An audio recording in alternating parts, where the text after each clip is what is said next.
listen to a story about a man named Jed. A poor mountaineer barely kept his family fed. And then one day he was shooting at some food, and up to the ground come a bubbling crude oil, that is, black gold, Texas tea.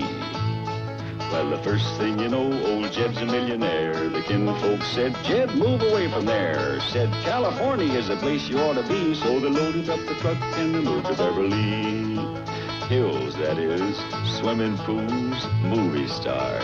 The Beverly Hillbillies.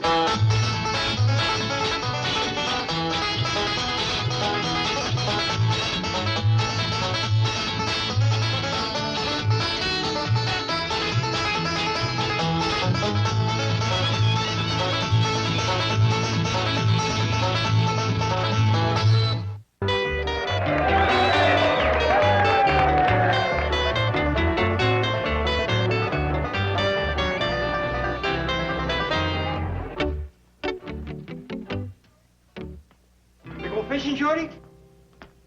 Fishing? Jed, there's a fair going on out yonder. Biggest crowd you ever seen. People from everywhere. All kinds of excitement. Music playing. Kids are yelling. Dogs are barking. Balloons are popping. All Ned's busting loose out there, and you want to go fishing. Yep. I don't blame you. Where you going? I ain't decided yet. Jim Owens says they're taking some mighty big trout out of Lake Taneycomo. But Harold Hensley says a bass is biting on Table Rock. Well, Table Rock's a heap closer. Must be a good 12 miles down Taneycomo. He's about ready to commence the cake-baking contest. And that cake that Elly May baked is right up in front. Taneycomo it is, Shorty. What's he talking about? I think he wants to get as far away as he can. Get Clifford, you get into your good duds and get over there and buy that cake that Elly May baked. I don't want that thing. That ain't the idea. You gotta buy it before some other man buys it. I don't think there's a man in this town can lift it. It rolled real good. That's how Elly got it over there. Yes, do as I tell you. Well, why don't you buy Ellie's cake? The cake-baking contest is for girls and the bidding is done by the fellas. Well, Granny, it's going to look mighty suspicious for Ellie's own paw to be buying her cake. That's why I want you to get all dressed up. Nobody will recognize you. Too bad Jethro ain't here. He could not only buy it, he's probably the only living human that could lift it and eat it. Maybe Mr. Drysdale will come.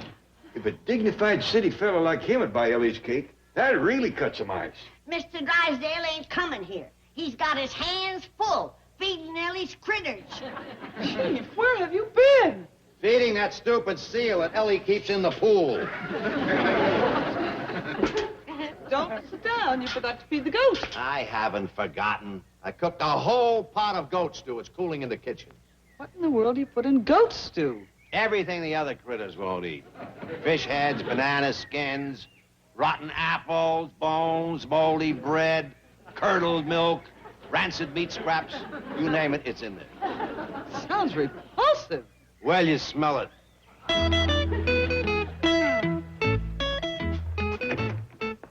Oh, greetings, Jethro. Howdy, Miss Jane. What happened to the goat stew? I ate it. You ate it? Yep. Mr. Drysdale, I don't want to hurt your feelings, but your cooking is pitiful. That goat stew didn't even taste like goat. Jethro. You could have cooked a pot of garbage that'd taste as good as that. You know something? This letter from Uncle Jed has got me a mind to go back to Silver Dollar City and join him, Granny, and Elly. But Jethro, don't... They is eating high on the hog, and I'm eating low on the goat. Please, Miss Jane, get me on a plane to Silver Dollar City quick as you can. Uncle Jed said he's having a fair, and that means pretty girls, a cotton candy, and balloons. What now, Chief? I can't very well refuse him. You go with him. Keep an eye on the clampets. Don't let them out of your sight. And above all, don't let Elly May get serious about a fella. Boy, Miss Jane, them folks back in the hills ain't gonna recognize me the way I changed. Really? Yeah. When I left there, I was just a big, dumb old hick. No. Hard to believe, huh? It fairly boggles the mind. Have them little old country gals eating out of the palm of my hand. They ain't never heard the kind of racist stories that's told in Hollywood. Probably not. Sure wish I knowed one. Well, I'm afraid I can't help you with racy stories, but I do know a rather amusing riddle. Let's hear it. Well, it's not my sister, it's not my brother, yet it's a child of my father and mother. Who is it? I give up. It's me! Oh, boy, that's a beauty! Hey, miss, would you like to hear a dandy riddle? Why, yes. It's not my sister, it's not my brother, yet it's a child of my father and mother. Who is it? I give up. It's Miss Jane here! She didn't laugh too hard. You reckon she's heard it before? Not the way you told it, no.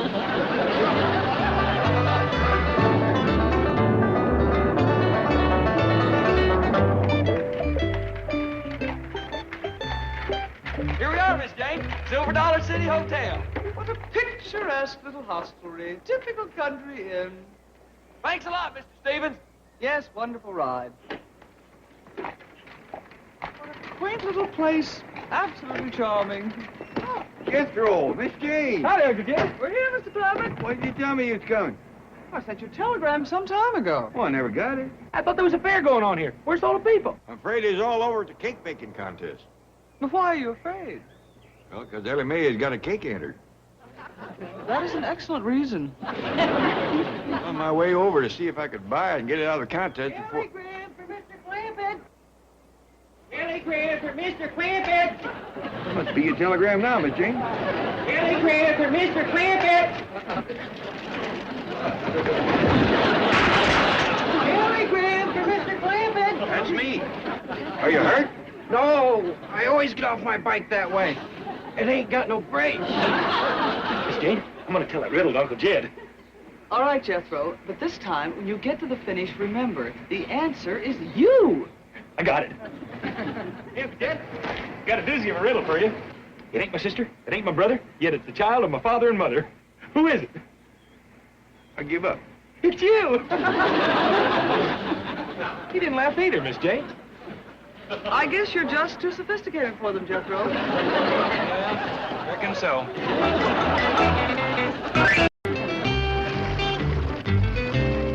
And there's the mill. Yep.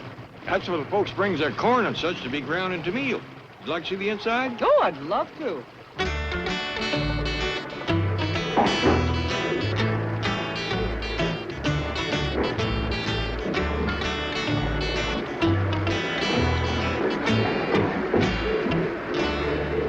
That millstone must weigh a ton. Yes, ma'am, and they's mighty hard to come by, right, Ed? That's the truth.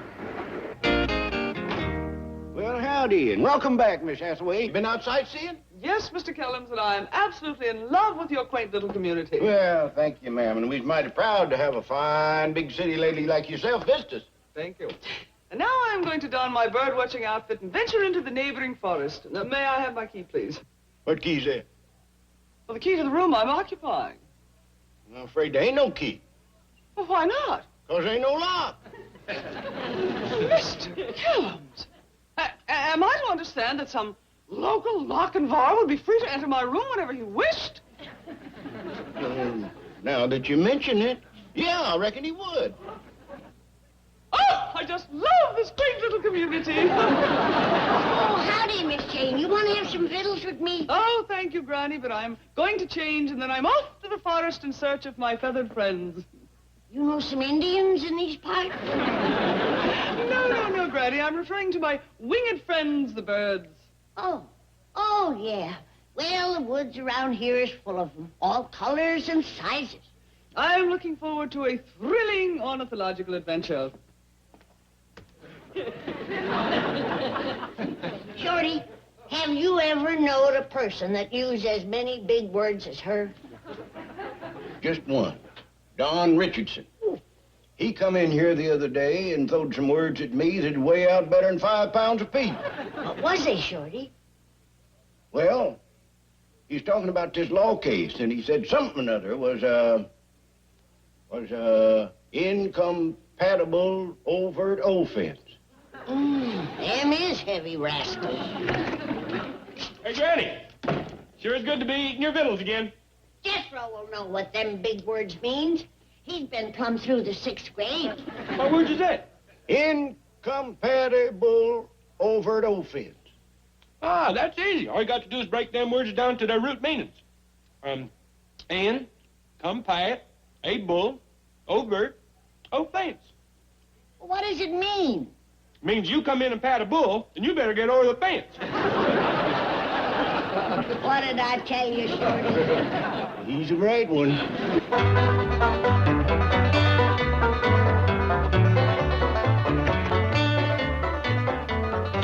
Jed, did you get by the cake booth? Yep. Did you snatch Elly's cake out of the contest? Too late. The bidding had done commenced. Oh, Jed, Elly'll never get a husband when word gets around about her cake baking. Granny, there was nothing I could do. Well, why didn't you grab an axe and chop it up? Might have been a dead giveaway, besides ruining a good act. I'm going to lose my bet with Elverna. Her daughter will get married ahead of Elly May, and she'll get to kick me up Dewey Bald. Well, now, don't start howling till the moon comes up. And poor little old Elly. She'll be old maid. You'll feel better about Elly when you see what's coming down them stairs. Jethro, dear boy, would you care to reconnoiter the woods with me in search of the elusive purple martin? No thanks, Miss Jane. I got me some eating to catch up on. And after that, I got me some romancing to catch up on. Excuse me, Miss Hathaway. You aim to go into the woods like that? Indeed I do. You aim to carry a gun? Never. Rabbit's foot? No. Four-leaf clover? Mr. Crumbs, the creatures of the forest do not frighten me. Maybe not, but she's sure going to scare the tar out of them. I shall wend my way through the forest to the shores of Table Rock Lake, and there I hope to find a family of herons. Well, give 'em our best. Is that the Luke heron? Oh, no. The heron I'm looking for stands in the water on his long, skinny legs and gobbles up crawdads and frogs in his enormous mouth.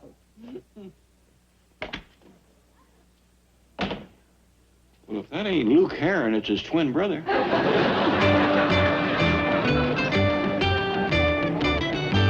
Thanks for the ham, Granny.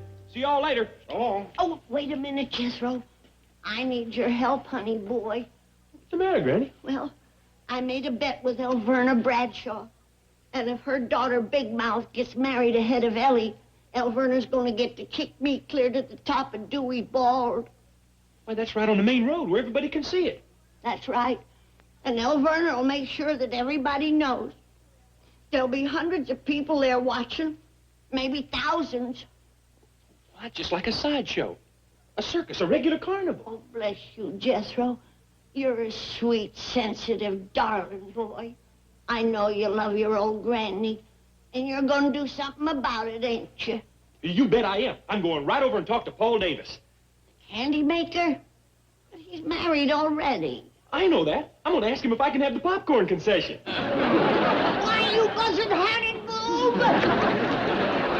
Guess what, Granny? My cake fetched the highest price of all. What?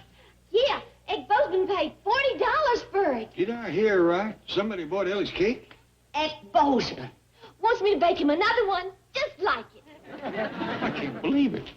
If anybody knows good cake, it's Egg Bozeman. Been a miller all his life. It was the frosting that fooled him.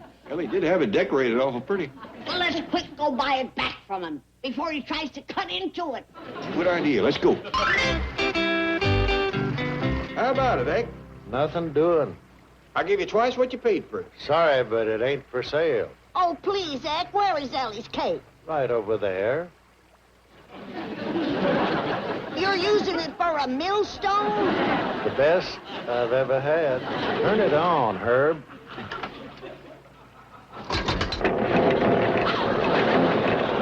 Look at that rascal chew up corn. But, Jed, this ain't getting Elly married. Maybe not, but we could always open up a mill.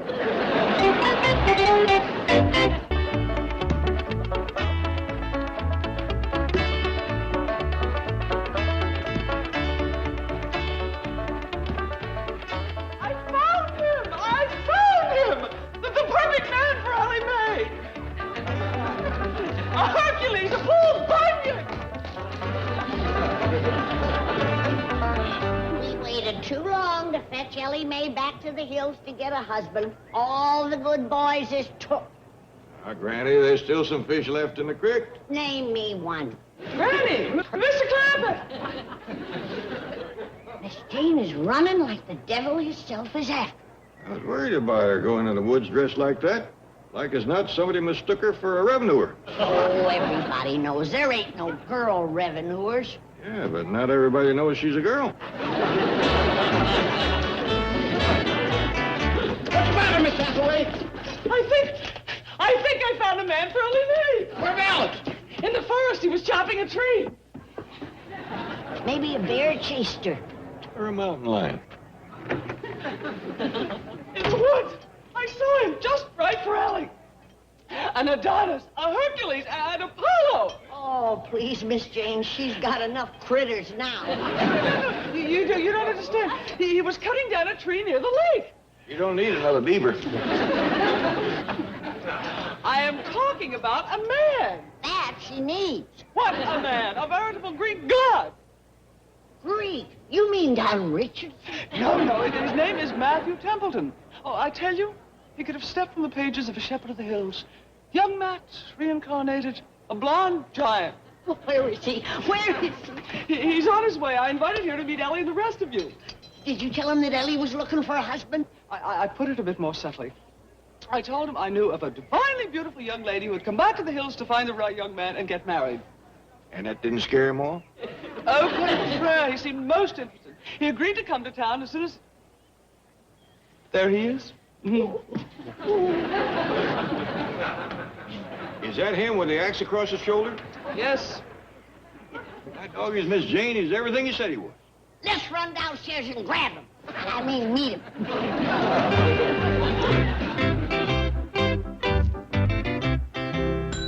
Hello? Anybody around? Yeah, Where? right here. Oh, howdy. I'm looking for someone I met in the woods. Mr. Templeton, so good of you to come. Granny, Mr. Clampett, allow me to present Mr. Matthew Templeton. Howdy do, Mr. Templeton. Howdy, ma'am. Pleased to make your acquaintance, young fella. My pleasure, sir. This here is Shorty Kellums. He runs the hotel. Mr. Kellums? Howdy. I don't recollect seeing you around Silver Dollar City before. No, this is my first visit to town. Spend most of the time in the woods, do you? Yes, ma'am. Just about every day but Sunday. I reckon you don't see many pretty girls in the woods. No, indeed. Speaking of pretty girls, here comes Elly Mae. Hey, look! I didn't finish baking my second cake. Look, Ellie, let's get this back in the kitchen. What's her? I don't think it's quite ready yet. But Mr. Bogan said he didn't want no frosting on this one. Let's talk about that in the kitchen. Did she say that big thing she was rolling there was a cake? Cake of granite. Yeah. She uses it to cook on. It sounded like she said she was done baking. Oh, she's done bacon and eggs and pancakes. On that big slab of granite? Well, it's the old-fashioned way. It gives things extra flavor. She's a good cook, huh? There ain't nobody can touch that girl's food. Ellie, I'd like you to meet Mr. Matthew Templeton. This here's my daughter, Elly Mae. Well, howdy there. Real pleased to meet you. Pleasure's mine, Miss Clampett. Is she everything I said? Well, she's even more beautiful than you described her. I reckon you two would like to talk and get acquainted. I think that's a very good idea. Well, you can sit on the porch upstairs. Well, it's all right with Miss Clampett. I'd kind of like to stroll around and see the sights. See, I've never been here before.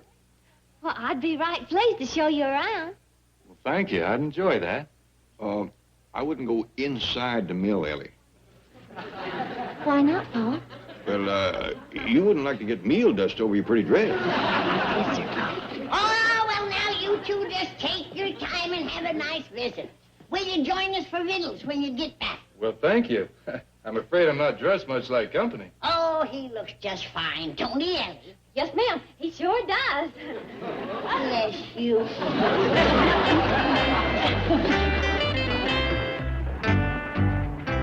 start over there. Fine with me.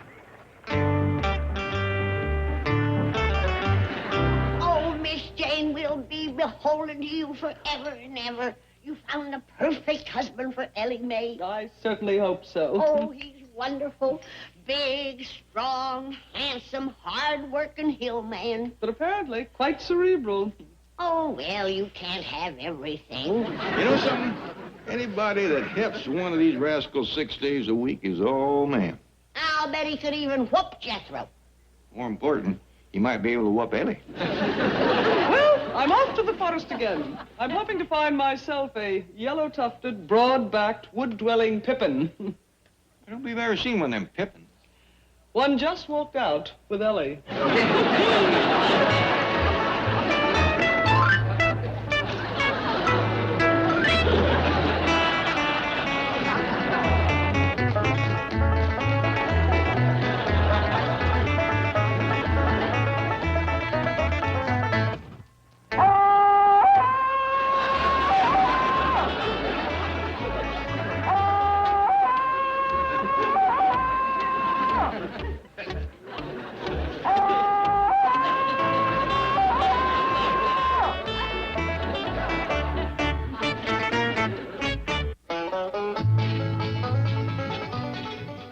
Black hat, black boots, black belt.